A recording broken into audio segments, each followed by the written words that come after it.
S, வீடு, schools, hotels, store room இங்கெல்லாம் partition wall கட்டணும்னாலும் இப்போ பில்டிங் போனஸோட first choice Renocon Rapid Wall Panels. வணக்கம் நண்பர்களே, அனைவருக்கும் இனிய தீபாவளி நல்வாழ்த்துக்கள்.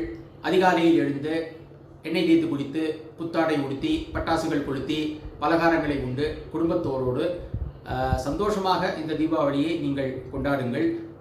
எந்த கொண்டாட்டத்திலும் யாராவது ஒருவர் ஏதாவது குற்றம் சொல்லிக்கொண்டே இருப்பார். அதே போல் இந்த தீபாவளியை பற்றியும் ஒரு குரூப் நரகாசுரனுக்கும் தமிழர்களுக்கும் சம்பந்தமே இல்லை அப்படின்னு சொல்லுவாங்க. இன்னொருத்தங்க நரகாசுரன் நமது முப்பாட்டன் என்று ஒரு குரூப் சொல்லுவாங்க. அதே மாதிரி தீபாவளி நம்ம பண்டிகையே இல்லை, அது தமிழர் பண்டிகையே இல்லை அப்படின்னு சொல்லிட்டு இருப்பாங்க. இந்த புலம்பல்களை எல்லாம் ஒதுக்கி வைத்துவிட்டு மகிழ்ச்சியோடு தீபாவளியை கொண்டாடுங்கள்.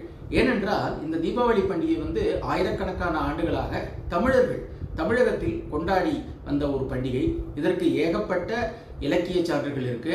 உதாரணமாக சோழர் செப்பேடுகளை எடுத்துட்டோம்னா அன்பில் செப்பேடுகள், அதாவது சுந்தர சோழன் அன்பில் அனிருத்த பிரம்மராயருக்கு கொடை கொடுத்ததை ஆவணப்படுத்தும் அன்பில் செப்பேடுகள் ஆதித்த சோழனை பற்றி ஒரு செய்யுளை குறிப்பிடுகிறது. அதில் என்ன இருக்கு அப்படின்னா, அளந்தறிய முடியாத வீரமும் வலிமையும் உடைய விஜயாலயனிடமிருந்து ராஜகேசரி என்னும் மன்னன் பிறந்தான். அவன் நரகாசுரனை அழித்தவனும் நிலமகளின் கணவனுமான திருமாலை போன்ற வலிமை படைத்தவன்.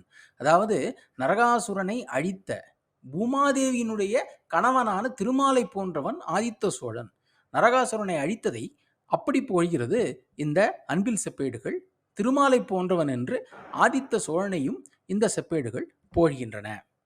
அதே போல ஸ்ரீரங்கத்தில் ஒரு கல்வெட்டு, சேரமான் ரவிவர்மன் குலசேகரனுடைய கல்வெட்டு.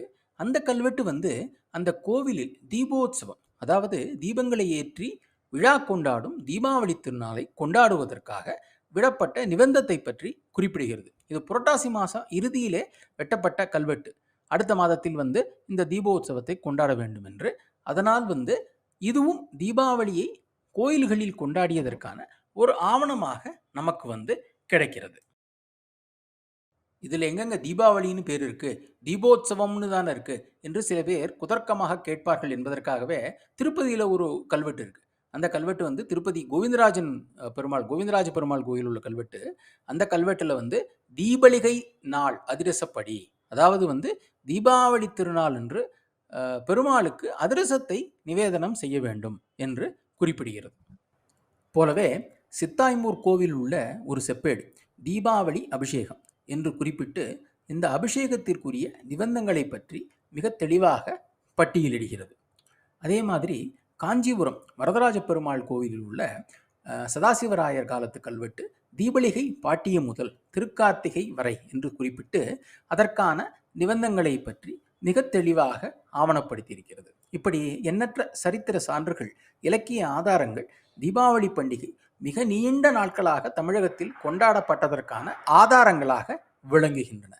இதெல்லாம் இருக்கட்டும் சார், தீபாவளி என்பது நமது பாட்டனுக்கு பாட்டனும் சந்தோஷமாக கொண்டாடிய ஒரு பண்டிகை.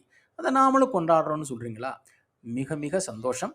ஆகவே இந்த மாதிரி குறை சொல்பவர்களை, குற்றம் கண்டுபிடிப்பவர்களை புறந்தள்ளிவிட்டு சந்தோஷமாக தீபாவளியை கொண்டாடுங்கள். உங்கள் அனைவருக்கும் தீபாவளி நல்வாழ்த்துக்கள்.